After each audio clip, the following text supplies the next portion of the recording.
Okay, so this is lecture one, and this is going to deal with section 2.1 from your textbook, which is on the rectangular coordinate system and graphs. So I just want to review what the rectangular coordinate system is. It's also called the Cartesian coordinate system. Let me write that down.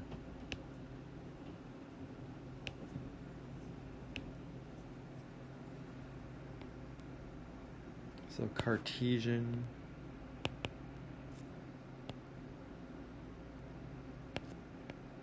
coordinate system. And as you guys know, right, it separates into four quadrants where the center here is called the origin. So this is the origin. And it has coordinates of 0, 0. So the ordered pair 0, 0 represents that point right at the origin. And then if we want to plot some point, let's say we want to plot, in general, x comma y. Right, so this is what we call an ordered pair or a point.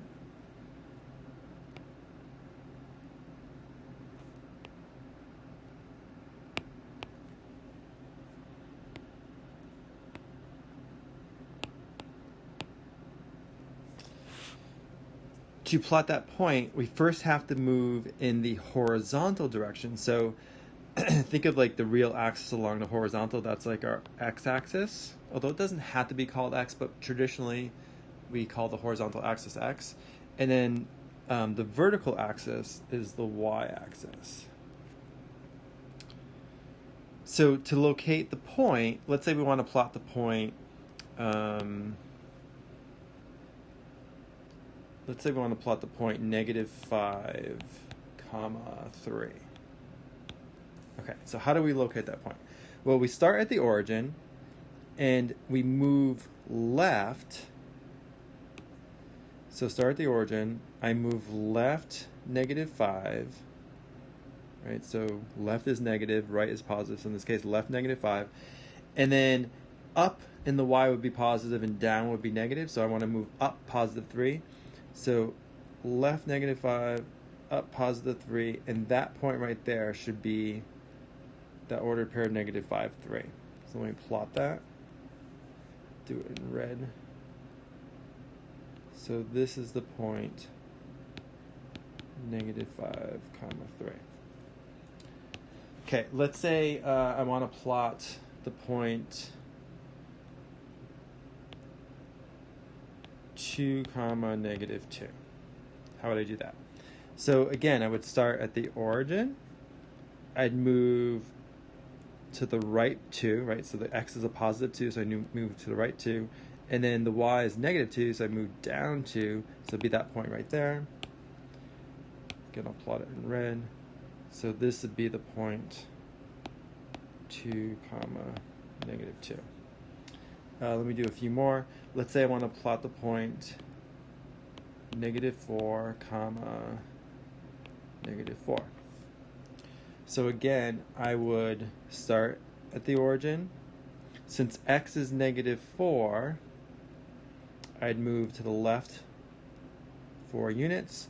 And y is also -4, so I need to move down 4 units. So it would be this point right here. So this would be the point -4, -4. Okay. Now notice that the Cartesian coordinate system is separated into 4 quadrants. So this first quadrant is the one that's sort of in the upper right-hand corner. So this is quadrant 1.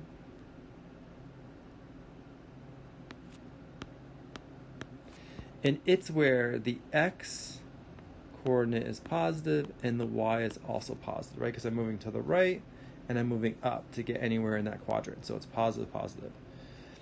If I go counterclockwise now, the next coordinate, or sorry, the next quadrant is quadrant 2 here.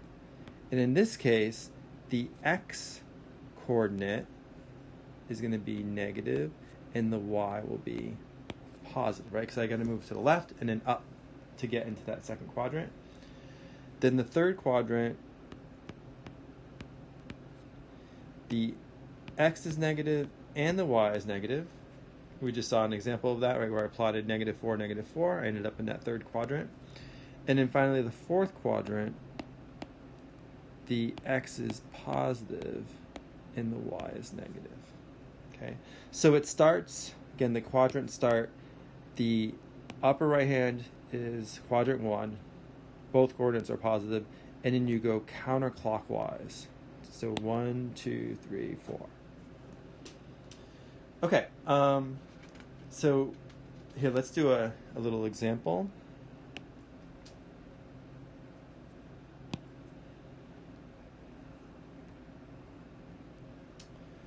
Let's say I want to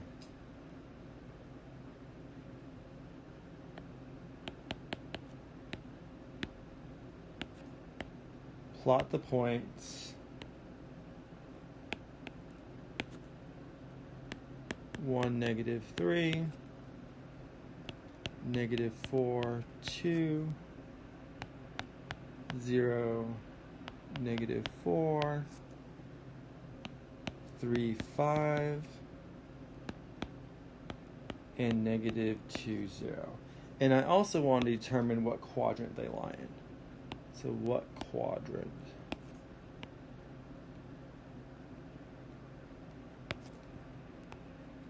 do they lie in?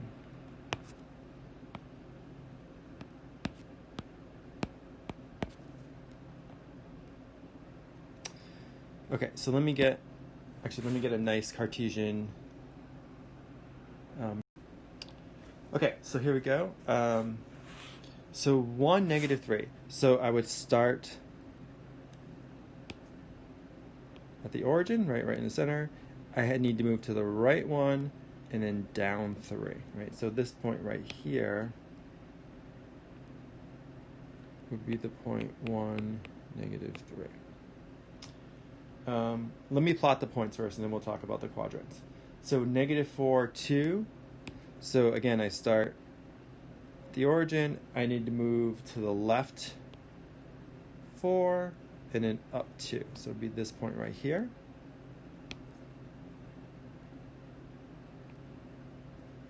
So this is the point -4, 2. 0, -4. So in this case, I don't move at all on the x-axis, right, because my x coordinate is 0, but I need to move down 4 on the y. So it'll be right on the y-axis right there. So this would be 0, -4. And then 3, 5 would be to the right 3, up 5. So that would be right here. And then finally, -2, 0 would be to the left 2, but then up 0 on the y, so it's right on the x-axis right there. So this would be the point -2, 0. Okay, now in terms of quadrants, so let me list these again. So 1, -3, -4, 2, 0, -4, 3, 5, -2, 0. Okay, so 1, -3. Well, I moved to the right one, down 3. So that brought me into the fourth quadrant, right? So this is quadrant 4.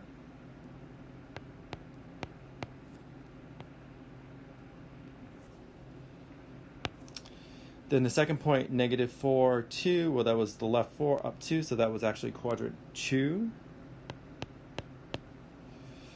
The third point was 0, -4. This is kind of a trick question, right? Because it's really in between quadrants 3 and 4. So you could just say it's on the y-axis. Remember that was the point right here, which is actually on the axis itself. And then 3, 5 is both coordinates are positive, right? So it's right in that first quadrant. So this is quadrant 1.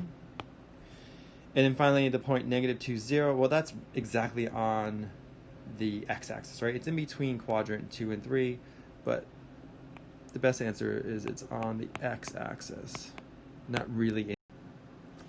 Okay, so now that we reviewed plotting points on our Cartesian plane, let's talk a little bit about graphing linear equations by plotting points. And we will do, as the course goes on, we will do a lot more of this with different functions. So not only linear functions, we'll look at polynomials and quadratic functions, things like that. So in general, let's say we want to graph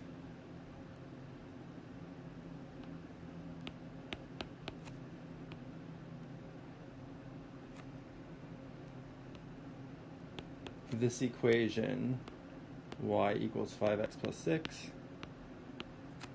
and we want to do it by plotting points. Okay, so here I'm going to just make a Cartesian coordinate system by hand,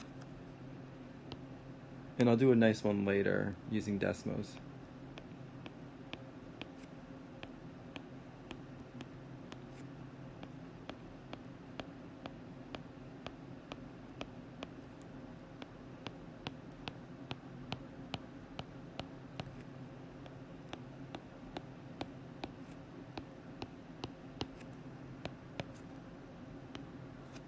So the way that you do this is you typically just create a little table. So I have a table of x values, which are like my input values, and y values, or my output values. And then you just pick randomly some nice, easy x values to plug in. So let's say, I don't know, 0 is always good to pick. Let's say 0, maybe 1, maybe -1. Based on this function, maybe -2. Okay, let's plug in those values, plot the points, and then we'll draw a smooth graph through the points. So if I plug in 0, what that means is I go to my equation, right, which is y equals 5x plus 6. And where I have an x, I first plug in a 0. So I'm going to get y is equal to 5 times 0 plus 6. Well, that's just equal to 6. Okay? So when x is 0, y is 6. Then I do it for the other points. When x is 1, I have y equals 5 times 1 plus 6. Well, 5 times 1 is 5. 5 plus 6 is 11. So 111 is another point that lies on that graph. If I plug in -1,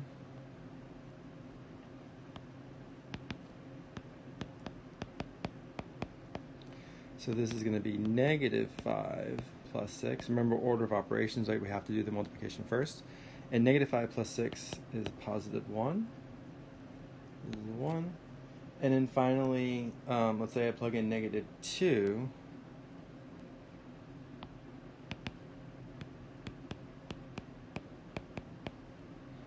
So 5 times -2 is -10 plus 6, and that's equal to -4. And this is -4. So now I just plot these points, right? So 0, 6, 0 on the x, 6 up on the y is, say, right there. I'll do it in red. 1, 11, 1 on the x, 11 on the y. I gotta go one more up here, right? So this is 11. So something like that. -1, 1. Now, of course, when you're doing this by hand is not as nice, not as accurate. Right there. And then -2, -4 is like right here. So this line, let me pick another color for this line. Do it in blue. Is going to look something like this. Right, so that's the graph of that linear equation, y equals 5x plus 6. Okay, and of course you can always do this on Desmos, and you get exact, nice looking graphs. When you do it by hand, it's fine. It's actually good practice to do it by hand, but it's just an approximation. Let me show you what it looks like if we do it on Desmos. Okay, so here's the graph on Desmos, and it's exactly the same thing. It just looks a lot neater and cleaner, right? It's exact. There's no error with me plotting my points. Okay, the next concept I want to review is finding x and y intercepts.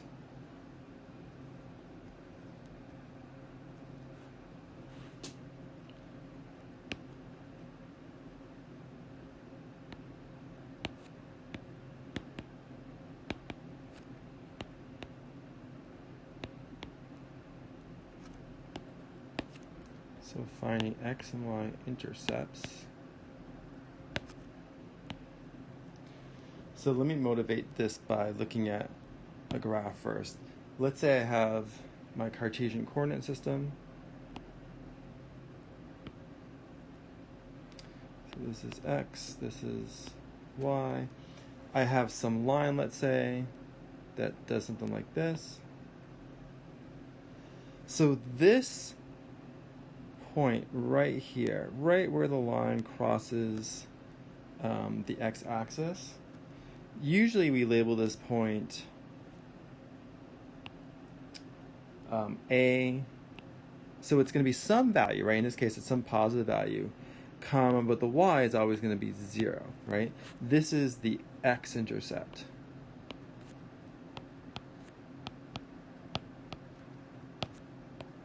It's where the line intersects the x-axis. And then here, where the line crosses the y-axis, usually this is labeled 0, right? Because it's 0 on the x, but then it's some value in the y, in this case some positive value, right? It could be negative, it could be down here, but we happen to draw it this way, so it's positive.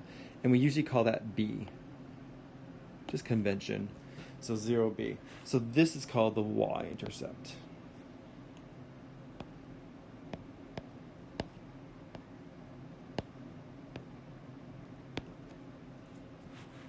Okay, so if you're given a linear equation, we use this idea to find the x and y intercepts. In other words, if I want to find the x-intercept, right, and I'm given some equation, then I know that if I force the y to be 0, I can solve for the x, and that gives me the a here. So it gives me the x-intercept.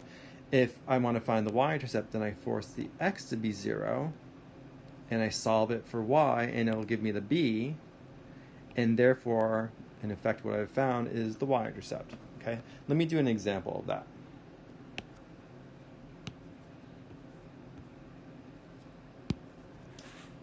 So let's say we want to find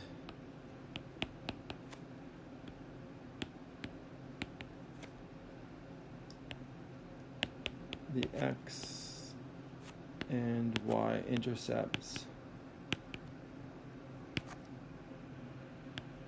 of this linear function, negative 2x minus 5y is equal to 20. Okay, so first I'll start with the x-intercept. I'll just abbreviate int for intercept. So remember, to find the x-intercept, I have to set y equal to 0, and then I solve for x. Right? So in this case, I would go to my equation, and where I have a y, I'm going to plug in 0. And then I'm going to solve that equation for x. So now the 5 times 0, that's going to disappear, right? So I'd have negative 2x is equal to 20.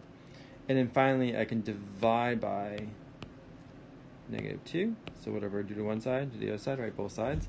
And now I get x is equal to positive 20 divided by negative 2, which is a negative 10.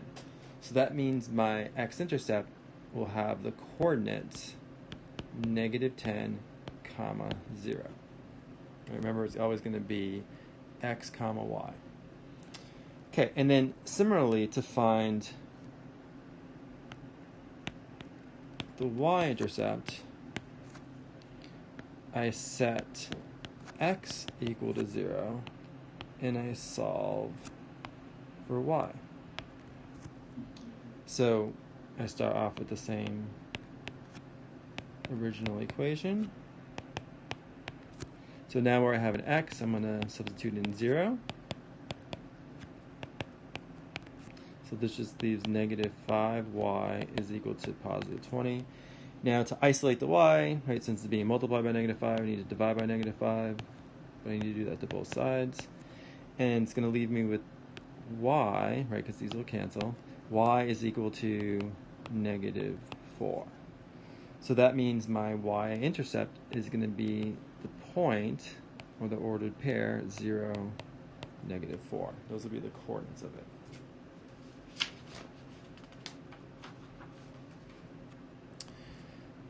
Does that make sense? Okay, let's do another one.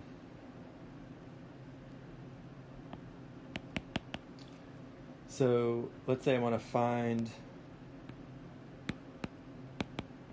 it's the same question, find the x and y intercepts of, I'll give you this linear function, y equals 4x plus 4.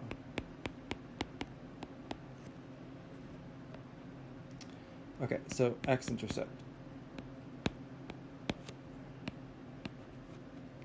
So remember, to find the x-intercept, I force the y to be 0, and I solve for x. So here, and we will review how to solve equations in a single variable in the next section, but some of this is pretty straightforward. You probably remember most of this. So I need to isolate the 4x, right? So I need to get rid of that positive 4, that constant, so I'm going to subtract 4, but whatever I do to one side, I need to do to the other side, so 0 net minus 4 is negative 4, that's equal to 4x, and then finally I need to divide by a positive 4. So I'm going to get x is equal to negative 1, and of course I could write it like this too, right? It doesn't matter if it's equal. So that means the x-intercept has coordinates negative 1, comma 0. And then the y-intercept,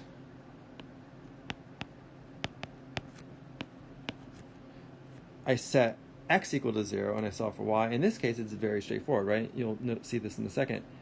I have y equals, so where I have an x, I plug in 0. But that first term is gone, right? 4 times 0 is 0. So this is just y is equal to 0 plus 4, which is equal to 4. So that means the y-intercept must be 0, comma 4. Okay, so there's just a few more things I want to review in this first section dealing with simple graphs. So one thing I want to review is something called the distance formula.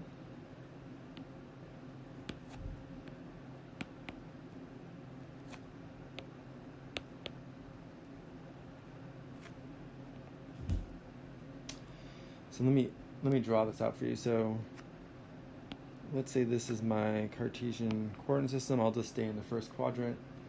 Let's say I have a point. In general, I'll call it x1, y1. And let's say I have another point over here. I'll call it x2, y2. But by the way, you don't have to be in the first quadrant, right? These points can be in any of the quadrants. I'm just keeping it simple by staying in the first quadrant. Okay, so x, y.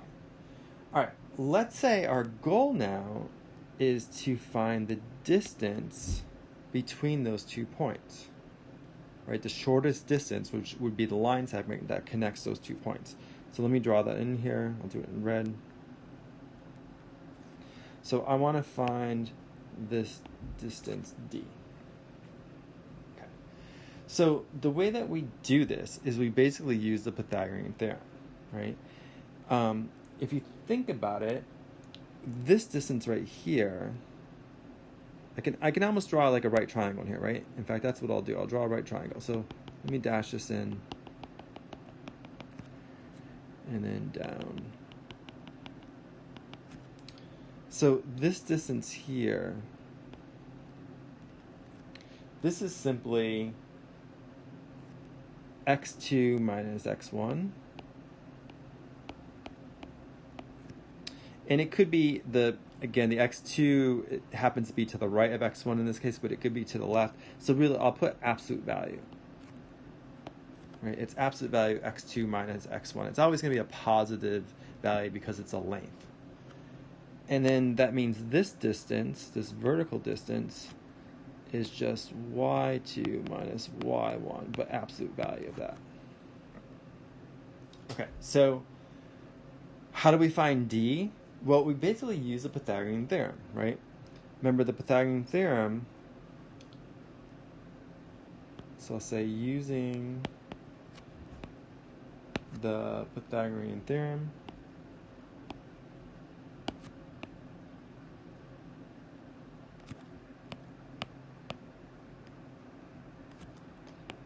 gives d squared is equal to one leg, I'll do x2 minus x1 squared, plus the other leg squared.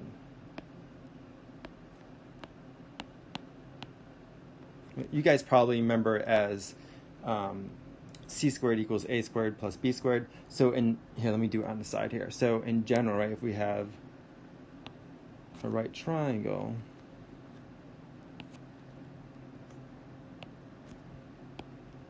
then the hypotenuse, right, the longest leg, which is opposite the right angle, we always call that C. And then the two legs we call A and B, and it doesn't matter which one we call A, which one we call B. The Pythagorean theorem says that C squared is equal to A squared plus B squared. So we have exactly the same thing here. D, the distance, is really our hypotenuse, and then the absolute value of x2 minus x1 and the absolute value of y2 minus y1 are our two legs in this case. Okay, so here's the nice thing, right? It turns out because we're squaring the differences, those absolute values, it doesn't matter. We don't even need the absolute value signs, because if we square a negative value, it becomes positive anyways. So I could simplify this and just write this as d squared is equal to x2 minus x1 squared plus y2 minus y1 squared. Right? Doesn't matter because I'm squaring it. It's going to become positive anyways. So that means the distance, right? We have the distance squared now. We really want the distance d. I need to take the square root of both sides. So the distance d is going to be the square root of x2 minus x1 squared plus y2 minus y1 squared. Okay, so that's it. It's just the Pythagorean theorem. All right, let's do an example with this. Let's say we want to find the distance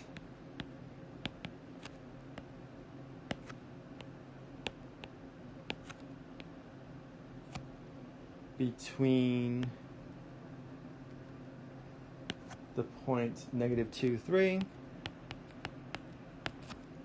and the point 4, -2.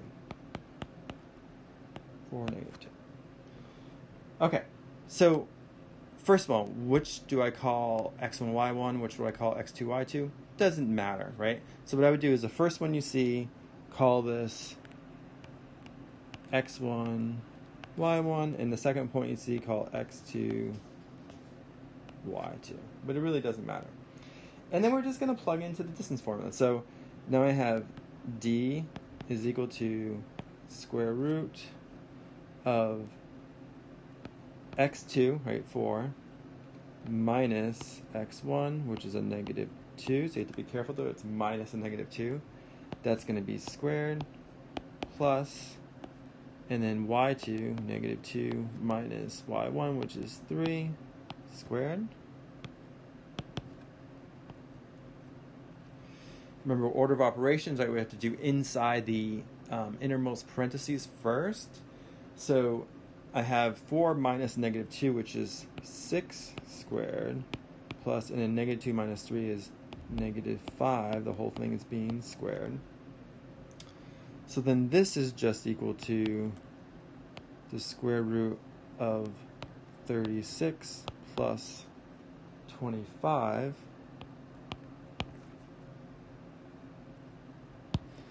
and then 36 plus 25 is 61, so this is the square root of 61. And actually 61 is prime, so you can't even simplify that. That would be an exact answer. If you wanted to approximate this, like if you did this on a calculator, then you would get, approximately 7.81. Okay, but square root of 61 would be the exact answer. All right, so that's all the distance formula is, just an application of the Pythagorean theorem. All right, one more thing I want to review, something called the midpoint formula, and then we'll be done this first section.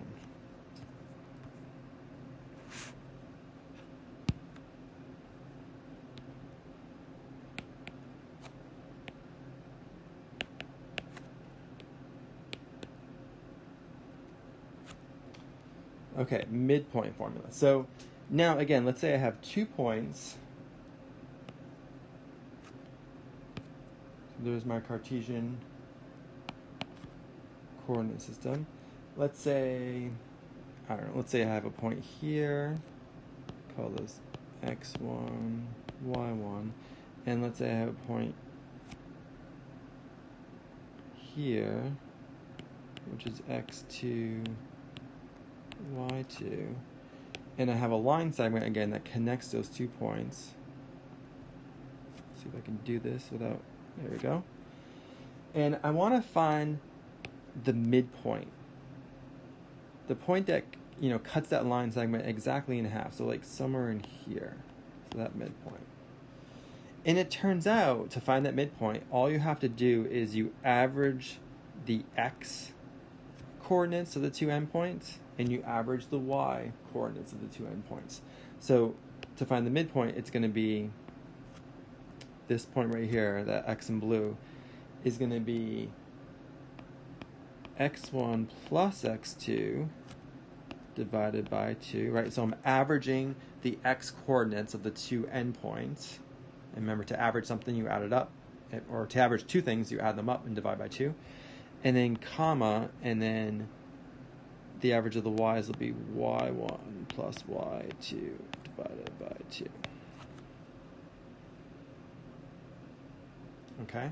So for a simple example, let's try this.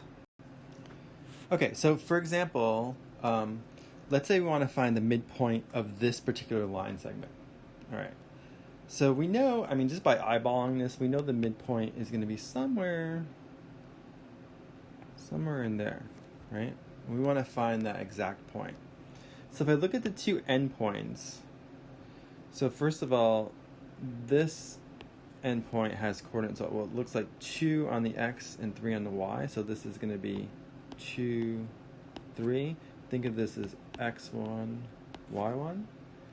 And then the other point has coordinates, looks like 5, -2. So this is x2, y2. Again, it doesn't matter which one you label the 1s, which one you label the 2. Okay, so now all I need to do is apply the midpoint formula, right? And I get exactly the location where that blue x is. So to find the midpoint,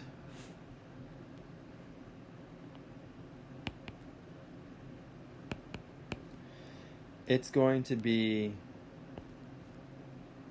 x1, which is 2, plus x2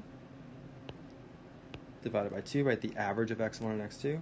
And then the y coordinate midpoint is going to be the average of the y component. So it'll be 3 plus -2 divided by 2.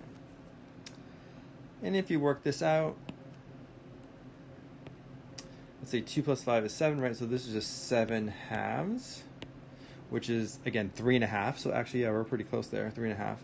And then 3 plus -2 is 1, and then, so this is 1/2, or 0.5. So if you wanted to write this in decimal, it would be 3.5, 0.5. But I'll just leave it as fractions.